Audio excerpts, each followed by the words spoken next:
conspiracy, cults, serial killers, and murder. All things that I love to consume, and I know you do too, you sick, beautiful-minded, intellectual freak. And you're looking extra dapper today, if I do say so myself. I'd like to take a picture of you. It's a Polaroid. Stunning. Anyway, today we are doing something a little different today. I thought we'd look at 3 different photos, and not just any photos, but 3 photos that were taken mere seconds or minutes before tragedy struck. Because there's just something really chilling about having a photo of like the last moments you see somebody either alive or before they disappeared or something like that. And I think these people's stories are so interesting. So I'm gonna tell the stories, and then at the end of each story I'm gonna show you the picture that aligns with it. So without further ado, unbuckle your seatbelts, go Mach 5 down the highway, slam on the brakes, and let's bust through this windshield into these mysterious photographs together.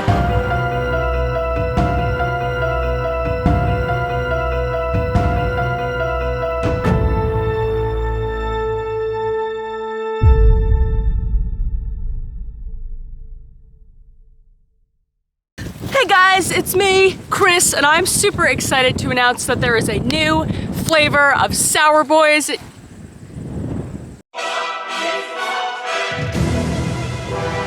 What the hell is that?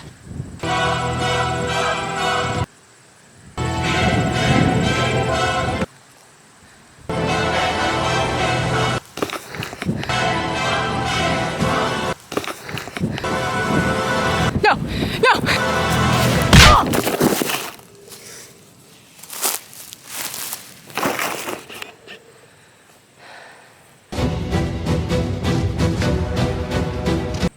No, but for real, if you like the Kev's candy, you're gonna love these new little guys. They are the same flavor, but with an extra punch. And they're little guys forms, so go grab them while you can at sour.gg. Thanks guys, bye! So the first person, or I should say people, that we're gonna be talking about today is Chris Kremers and Lan FR.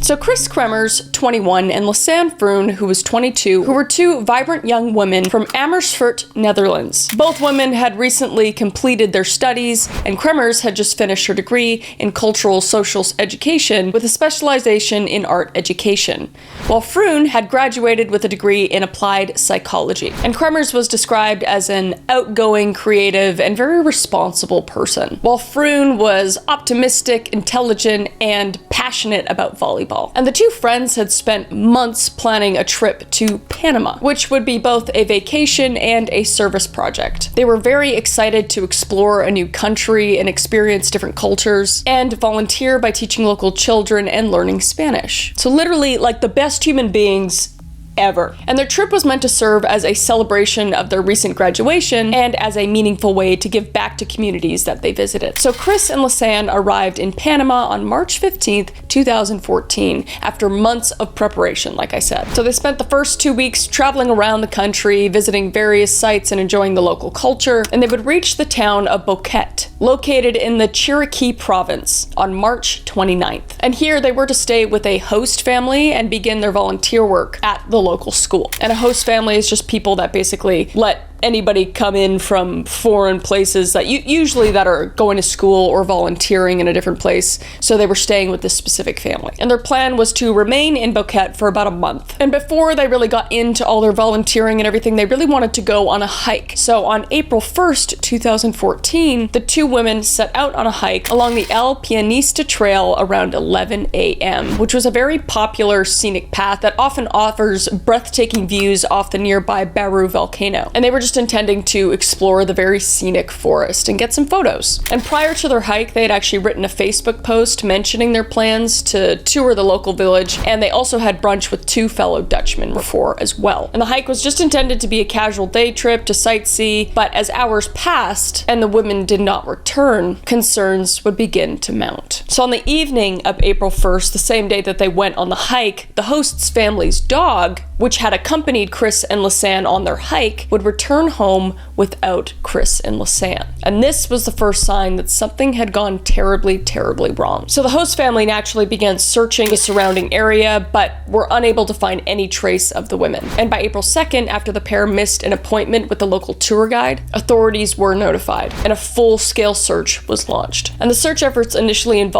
the local authorities, police, and volunteers scouring the jungle. But as days would pass and no signs of the missing women were seen, the search was expanded. And on April 6th, the families of Chris and Lisanne arrived from the Netherlands, accompanied by Dutch detectives and search and rescue teams. So they literally had everybody that could have been looking for them was looking for them. But despite the extensive efforts, no evidence was found to indicate where the women had gone or what happened to them. And for over 2 months, the search would yield no significant leads. So it wouldn't be until June 14th, 2014, that a breakthrough occurred when a local woman would find a blue backpack along the banks of a river near the village of Overraer, several kilometers from the Pianista Trail. And inside the backpacks was the women's personal belongings, including Lisanne's camera, their cell phones, 2 pairs of sunglasses, a water bottle, Lisanne's passport,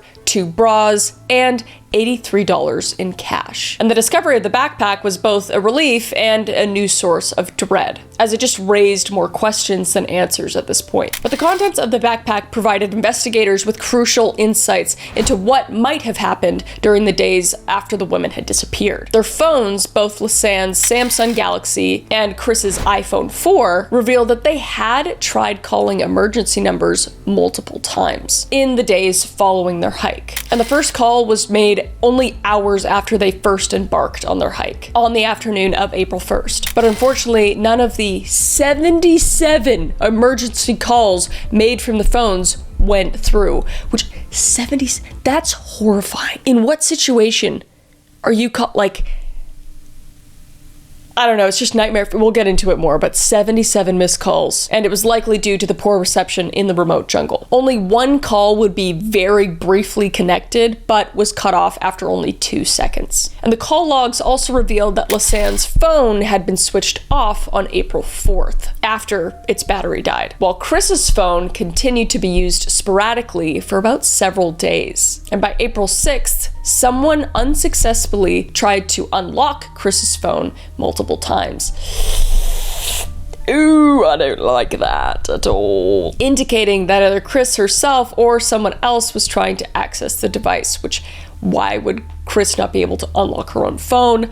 I don't buy it, so I'm just like, it had to be somebody else. However, it was the photos recovered from Lisanne's camera that offered the most eerie and unsettling clues. The first set of photos, taken on the day of the hike, showed the women enjoying scenic views along the trail, and there was nothing really out of the ordinary with these images. However, a second set of photos, taken on the night of April 8th, between 1 a.m. and 4 a.m., were far more disturbing. These nighttime photos included images of Chris's belongings, random rocks and sticks with plastic bags tied around them, and most alarmingly, the back of Chris's head, with what appeared to be blood on her temple. And the purpose of these photos and their context remain unknown, leading to a multitude of theories. I'm looking at the photos again, and they're so eerie and creepy. Like, it's nightmare fuel. It's absolute nightmare fuel. So in June and August of 2014, human remains would be discovered in the same general area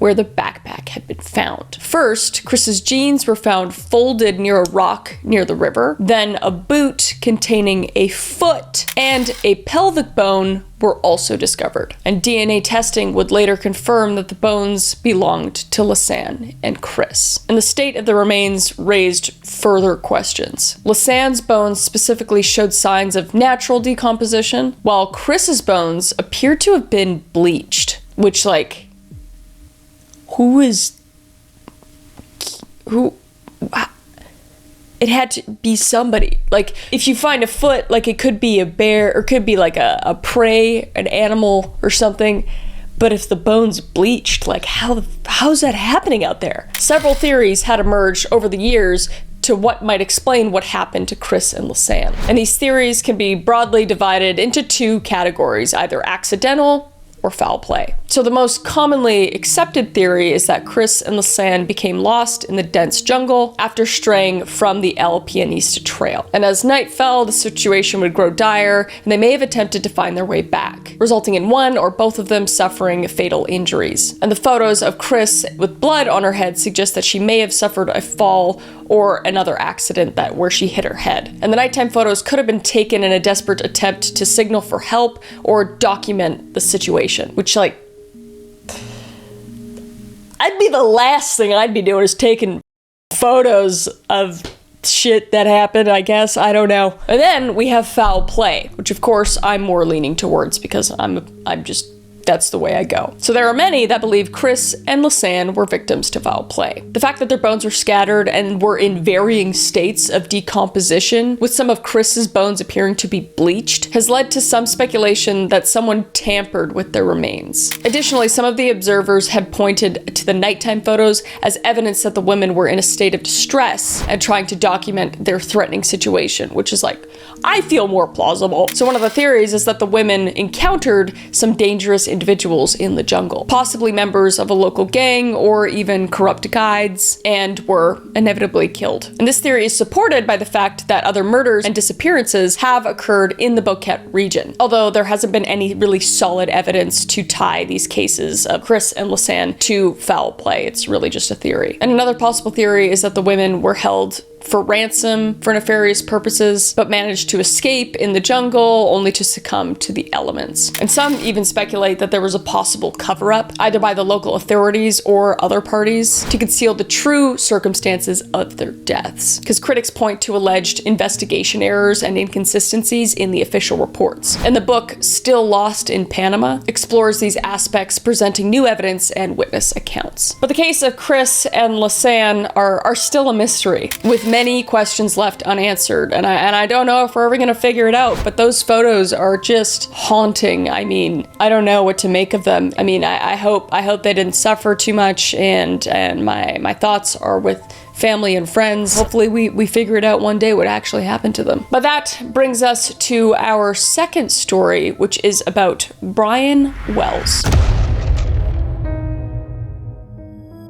So Brian Wells was a 46-year-old pizza delivery driver who had worked at Mamma Mia's Pizzeria in Erie, Pennsylvania, for over a decade. Guy is a vet. Described as quiet, introverted, and somewhat childlike, Wells lived a very simple life. He was close to his mother, had a modest lifestyle, and was known to struggle financially. Wells had no significant criminal record and was generally considered a harmless and easygoing individual by those who knew him. So on August 28th, 2003, at 1:30 p.m., a call was made to Mamma Mia's Pizzeria. Sorry, I gotta do that.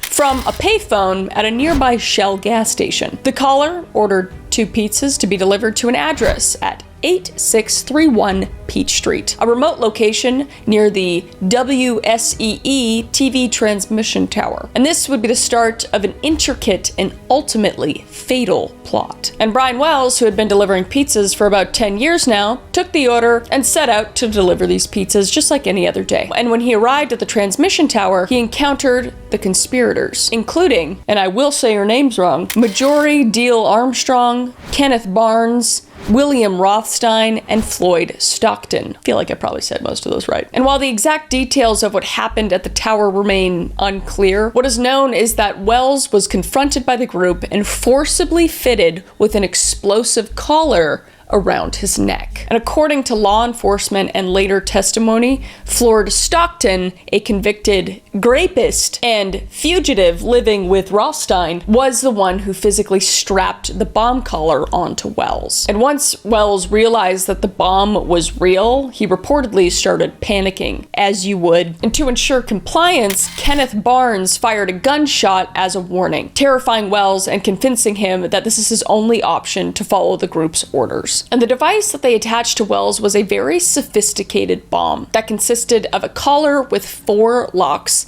and a combination dial and multiple decoy elements such as unconnected wires and a toy cell phone. So this thing was like insane looking, like something you'd see in the movies. It was nearly impossible to remove without the correct key and codes, which were part of a scavenger hunt outlined in detailed instructions Wells was given. This is giving, like, it's a movie. It's a nightmare movie. So the conspirators handed Wells 9 pages of detailed handwritten instructions titled Bomb Hostage. What? And these instructions laid out a scavenger hunt, directing Wells to complete a series of tasks within strict time limits. And the goal, according to the instructions, was to find the keys and codes necessary to disarm the bomb. These people are psychopaths. The scavenger hunt was a critical part of the plan, designed to delay Wells long enough for the group to escape with the money while ensuring that he would never live to tell the full story. So the instructions were chilling and very specific, warning Wells that he was under constant surveillance and that any attempt to contact law enforcement or deviate from the plan would result in the bomb detonating. And the final page read, quote unquote, "Act now, think later, or you will die." What? It was later determined that the scavenger hunt was impossible to complete in the time Wells had. So he was basically set up for failure, meaning the bomb was set to kill him regardless of what he did. But following the instructions, Wells drove directly from the radio tower to the PNC Bank on Peach Street, arriving at around 2:30 p.m. And the surveillance footage from the bank shows Wells entering very calmly, despite the bomb being strapped to his neck. And he approached the teller and handed the note demanding $250,000. And the note made it clear that Wells only had 15 minutes to obtain the money before the bomb would detonate. And the teller, unable to access the vault in such a short amount of time, gave Wells $8,702 from the cash drawer. And the surveillance footage would capture Wells as he swung the cane-shaped shotgun, a crude homemade weapon he had been given by the conspirators, in one hand while carrying the bag of money in the other. And according to the witnesses, Wells appeared unnervingly calm, even sucking on a lollipop as he exited the bank. And one observer noted that he walked with the same deliberate swagger as Charlie Chaplin, which added an eerie element to the already surreal case. I just imagine him like just swinging his shotgun cane, just like la-da-dee-da with the bomb collar around his neck. Like, what a strange sight to see. At around 2:40 p.m., less than 15 minutes after he had left the bank, Wells was stopped by Pennsylvania State Police near an Eyeglass World parking lot. And officers would quickly handcuff Wells and place him on the ground near his car. And it was at this point that Wells began pleading with the officers, frantically explaining that he had been forced to rob the bank and that there was a bomb strapped to his neck and it was all real. And he begged them to help him, telling the officers that he had little time left before the bomb would detonate. Again, it's like a Criminal Minds episode. And during this time, the officers didn't know if the bomb was real or if it was just a hoax. So they would keep their distance from Wells while clearing the bystanders in the immediate area. But no attempt was made to disarm the bomb. And the Erie Bomb Squad was called at 3:04 p.m., but traffic congestion in the area delayed their arrival. Meanwhile, Wells just sat on the ground near his car, surrounded by the police, repeating his pleas as the bomb began to beep louder and faster. Scary, dude. It's scary. But at 3:18 p.m., just 3 minutes before the bomb squad arrived, the device exploded. And the blast tore a fist-size hole in Wells' chest, killing him instantly. And the explosion was captured by news cameras as local TV stations had arrived to cover the standoff. And the horrifying footage was broadcasted live during the case in a national spectacle. And following the explosion, investigators quickly covered on the scene. They were able to recover the collar still attached to Wells' neck, as well as the shattered remnants of the bomb. And the complexity of the device suggests that it had been constructed by someone with advanced mechanical skills, which would later point the investigators toward William Rothstein as a possible creator of the bomb. And because the collar was still intact, authorities had to sever Wells' head from his body to preserve the device for further analysis. And inside Wells' car, investigators found the 9 pages of instructions that had been given to Wells. And as they would read the instructions, they would see that easily he had not been meant to complete this scavenger hunt. He was always meant to die in the situation. And in the immediate aftermath after Wells' death, the investigation into the pizza bomber case took a dramatic turn. Police focused their attention on the individuals linked to Wells and began unraveling the complex conspiracy behind the crime. The discovery of Wells' body with the collar bomb still intact, combined with the chilling nature of the written instructions, left investigators questioning whether Wells had been an unwilling victim or a willing participant. Initial reports indicated that Wells may had actually been involved in the planning of the robbery, but changed his mind and panicked once he realized the bomb was real. Kenneth Barnes, who later testified against Deal Armstrong, claimed that Wells had agreed to participate, believing that the bomb was fake, but attempted to back out after he discovered the bomb was live. However, Wells' family and everyone that knew him maintained that he was coerced into participating. They argued that Wells had no prior knowledge of the plot and was forced to wear the bomb under direct threat. And in the 2018 Netflix documentary Evil Genius, Wells' acquaintance, a Lady of the Night, Jessica Hoopsick, confessed to setting up Wells by providing his name and delivery schedules to conspirators in exchange for money and drugas. And according to Hoopsick, Wells had no idea he was being lured into a deadly scheme. But the pizza bomber case remains the most bizarre and complex criminal case in FBI history. Whether he was a victim or complicit in this plot, the case continues to capture the public's imagination due to its intricate planning, gruesome outcome, and the human tragedy at the center of it. But despite the arrests and convictions, the mystery of the pizza bomber still lingers, leaving many to wonder what really happened in those final moments of Brian Wells' life. So that is Brian Wells. I mean, I don't know. I mean, given his description of like who he was and like how smart he was and everything, I mean, I could see him agreeing to it, and then after he figures out that it's real, like, nah, I don't know. Either way, I do believe he was a victim. Like, whether he was compliant or not, like, they clearly aimed to kill him no matter what, so just horrifying, terrible. And that picture, like, literally a minute before he died is just so haunting. I mean, but yes, that is the story of Brian Wells, the pizza bomber. And last but not least, we're going to talk about the story of Robert Overraer. So Robert Craig Overraer was born May 11th, 1967 in Camarillo, sorry if I'm saying that wrong, California. Growing up in a middle-class family, he was the youngest of 3 siblings. His parents, Thomas and Linda Overraer, provided a supportive environment that fostered creativity and a sense of adventure in Robert. And Robert, often called Rob by friends and family, exhibited a fascination of action and adventure from a very young age. He played a lot of sports throughout high school, such as football and track, and Rob was just known for his energetic personality and willingness to take on challenges. And after graduating high school in 1985, he briefly attended community college, but soon decided to pursue his passion for adventure full-time. And Robert's interest in extreme sports was very evident when he was a teenager. He was particularly drawn to activities like motocross, skateboarding, and surfing, which were very popular in California during the 1980s. And his willingness to push boundaries and test the limits became a defining characteristic of his personality. He was just known as the guy that like took risks. And in his early 20s, Overraer began exploring stunt performances more seriously. He moved to Las Vegas, Nevada, a city known for entertainment and thrill-seeking opportunities and some other things. And there he would train with experienced stunt professionals and learn various skills, including precision driving, pyrotechnics, and safety protocols. And Rob would participate in like small stunt shows, exhibitions,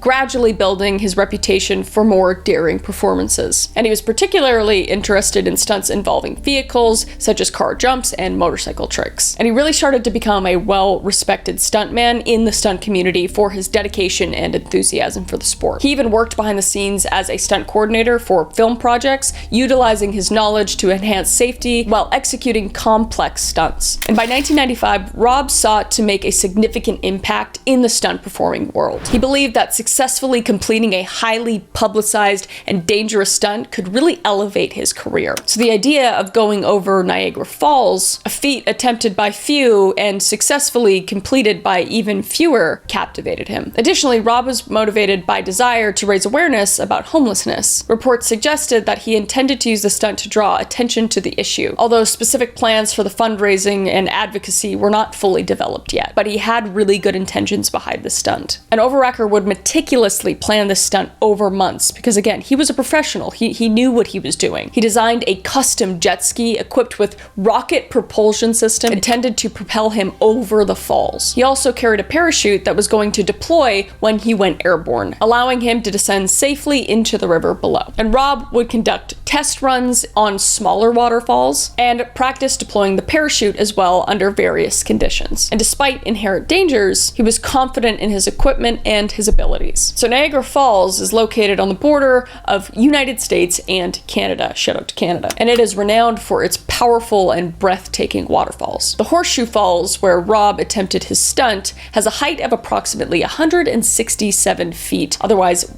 51 meters, and a flow rate of 600,000 gallons per second. And the area is a very popular tourist destination, but is also known for its hazardous conditions, including strong currents and turbulent waters. So on October 1st, 1995, Rob would arrive at Niagara Falls with his jet ski and his equipment. And without obtaining official permission, he launched his jet ski into Niagara Falls above the falls. And observers noted that he appeared focused and determined as he navigated toward the brink. So Rob was locked in, people had their cameras out, everybody was so excited to see what this guy was doing, and everybody was also terrified because they didn't know exactly what was happening. It wasn't something he told everyone that he was going to do. So people were just standing there in anticipation, waiting for what was going to happen. And as Rob approached the edge of the waterfall, he would rev the jet ski, expecting that the rocket propulsion that he put in and tested so many times was going to work, but it failed. And the system didn't activate properly. And Rob would go over the falls, and witnesses would see him attempt to deploy his parachute. But his parachute also failed. And Rob would continue to fall and fall and fall until he would hit the river below. And unfortunately, not survive the fall. And this is the photo moments before Rob's death. And investigators later indicated that the parachute either malfunctioned or was deployed too late to be effective. And as a result, he plummeted into the waters below without adequate deceleration. And the impact with the water was very severe. Rescue teams stationed nearby, anticipating potential emergencies, quickly moved to retrieve him. And Rob was found floating unconscious and was pulled out of the river by the Maid of the Mist tour boat crew. And emergency medical technicians on the tour boat initiated CPR immediately. And upon reaching the shore, Rob was transferred to the ambulance and taken to Niagara Falls Memorial Medical Center, but unfortunately he would be pronounced dead shortly after arriving. And the official cause of death was blunt force trauma resulting from the fall. And Rob's death received widespread media attention, both locally and internationally. The incident sparked debates about the ethics and legalities of the extreme stunts, particularly those conducted without authorization, because technically it wasn't authorized. And public opinion was very divided, with some viewing him as a thrill seeker who took unnecessary risks, while others saw him as just a passionate individual pushing the boundaries of a human endeavor. But in response to the incident, authorities at Niagara Falls increased security measures to prevent unauthorized stunts, and fines and legal penalties for such activities were reinforced, and surveillance was heightened to deter potential copycats. And Rob's family and friends held a private memorial service to honor his life, and fellow stunt performers and members of the extreme sports community paid tribute to his adventurous spirit and dedication to his craft. While not widely commemorated, his story serves as a cautionary tale about the perils of extreme stunts and the critical importance of safety measures. Okay, I hope you enjoyed today's video. Very interesting stories, like straight out of the movies, horror movies. That is very haunting photos. I don't know, life is precious. That's kind of what I wanted to make this video. It's just to kind of let you know that you gotta live every day like it's your last, but not so much as to, you know, do crazy stunts or anything like that. We want you here for a very long time, but also just choose one thing today to be grateful for and enjoy it, you know? Go eat a piece of cake or something, eat a cookie, feel alive, and feel grateful, because I'm grateful for you. But if you like the video, please like the video. It really helps the channel. Also subscribe if you want to subscribe. This is obviously the best YouTube channel ever, and I will see your beautiful face in the next video. All right? Bye.